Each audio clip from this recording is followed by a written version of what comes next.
Hey everyone, it's Danielle Kaessner here. Welcome to another show right here on my YouTube channel. This one's called The X List. Yes, that's right, The X List. And no, it is not related to the pornography checklist. It's actually just a movie checklist that I've been keeping ever since my days as a youth at Xavier University. I had a weird obsession with the letter X. What can I say? Basically, I've been watching movies for a very long time, and whenever you watch as many movies as I have, you start to rank them in your head. You say, this one's better than this one's good. It's just kind of nature to go back and rate movies that you're watching. And one of the things I like to do is think of what are actually the best movies, objectively the best movies out there. And that's a tough question to answer because you're going to get movies that are extremely popular, and it's hard to say is that necessarily good or bad. It's hard to say. But then you get movies that are almost universally considered to be classics, and a movie like the one we're going to be talking about today, and movies kind of that ilk are. It's very easy to argue that they are objectively good movies. So it's kind of it's a tough debate. And so that's why I created the X List, because the X List is kind of a mix of both. It's a mix of movies that I think deserve the criticism that people have been giving it, that said, there's a reason why this movie is so great, and give it that kind of credit, as well as the movies that have kind of a warm place in the hearts of the movie watchers, the public, the cult classics, movies like that. So, because I see that there's value in both.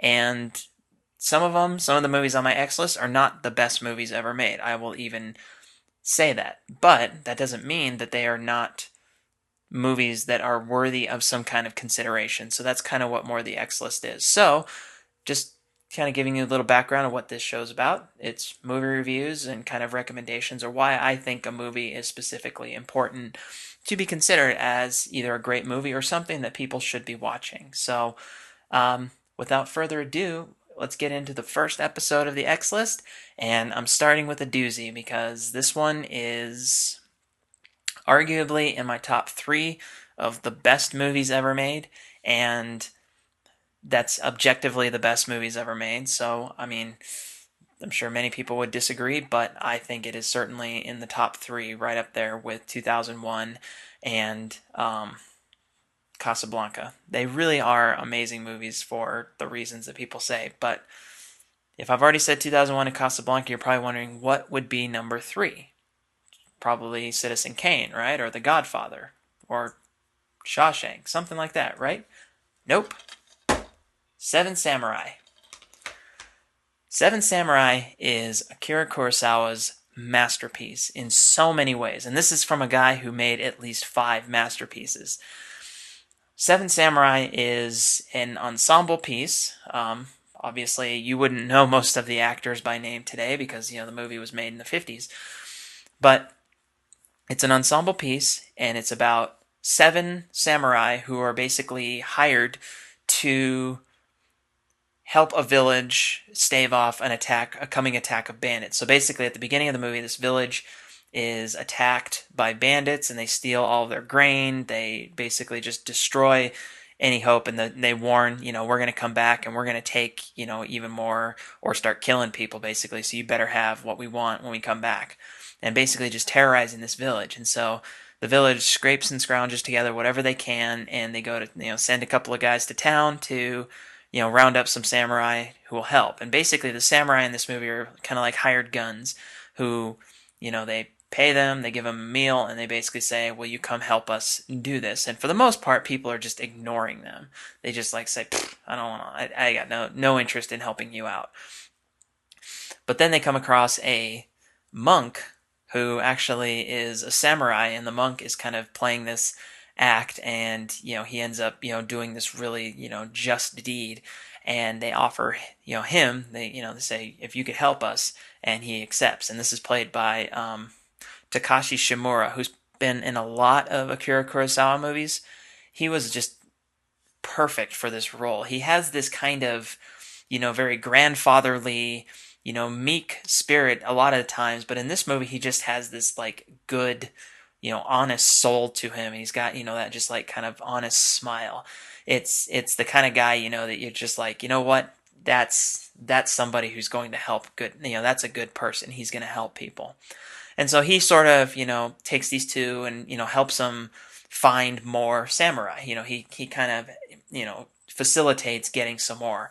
And one of the samurai who's kind of hanging around that they're not sure they want him in there because he's kind of a troublemaker is played by the immortal Toshiro Mifune, who again is in a lot of Kurosawa movies and in probably one of his best roles. I'd actually give his best role to Red Beard, but here he does an amazing job as kind of this troublemaker who, he's not really actually a samurai, but he wants to be. He wants to kind of like be that life, he wants to kind of do that, he wants to be a little bit of that, mercenary life. He wants a part of that. So once they get their little group together, they go back to the village and the samurai look at this and say, this place is a dump. There's no way we can defend this. So it's now a matter of, okay, let's get this village up, up to snuff so that when the bandits do come back, we can defend ourselves. We can defend the village.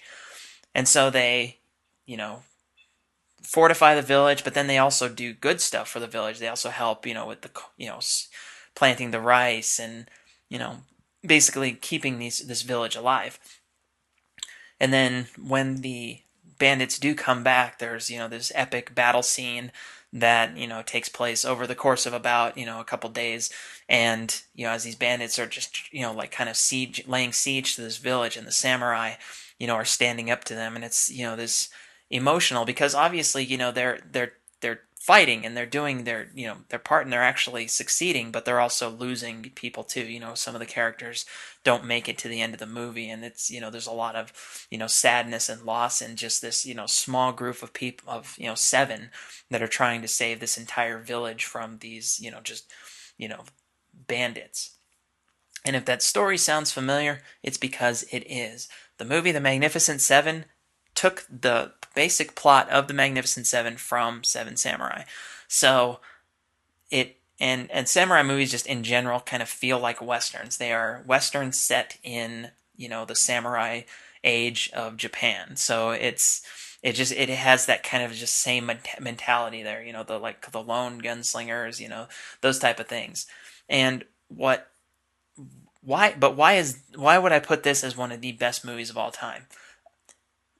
Aside from just being this, it's a 3.5 hour movie, in its entirety. The complete uncut version that Kurosawa made is about 3.5 hours long. So it's quite a sprawling movie, but it has everything you could possibly want for a movie. It has a story. It has a fantastic story. This one of, the nobility of, service. Even though these samurai are being paid, they're not being paid much. So they are kind of providing a service, and they're doing so at the risk of their own lives. They know that going into this, they could very well die. So they go in with, getting very little out of it, and it's all just for the kind of the justice that they can get out of it. So there's certainly that story there. There's the characters. Like I said, Toshiro Mifune is, he's the Japanese Clint Eastwood. He is this master of, kind of this tough guy but with something behind it, with, kind of this hidden, compassion, this really hardened, soul that he has within him, and he just does an amazing job with it. And of course, Takashi Shimura, outside of Akira, this is his best role. He just nails it as, this, this kind of aging samurai, but he just has a good heart and he knows where it is. But what gets me most about this movie is Kurosawa's direction. And, if you don't like black and white movies, that's okay. But when you watch movies for kind of the technical aspects of it, of course, it was made in 52, so they didn't have the, massive effects that we have today. So that, this movie wasn't going to be, laden with special effects. There just wasn't a lot of production value, as you could say, to this. So where does he get his bang? It's with absolute precision in his direction. Kurosawa was a master with, lining up shots and setting up, basically his cinematography, his direction in these shots is just phenomenal. It rivals any director today, and that includes the Spielbergs of the world, the Scorseses. He just has this eye for direction that is so precise and so meaningful in his way that he watched this movie and it is just a beautiful movie. And he did this in black and white to show like, so much of this, humanity and just like the, diversity out there and the justice nature. He's extremely, focused on the natural world as well. And just all of that put together, he has just so much care in the direction that in his direction. And this movie, above all, really highlights that.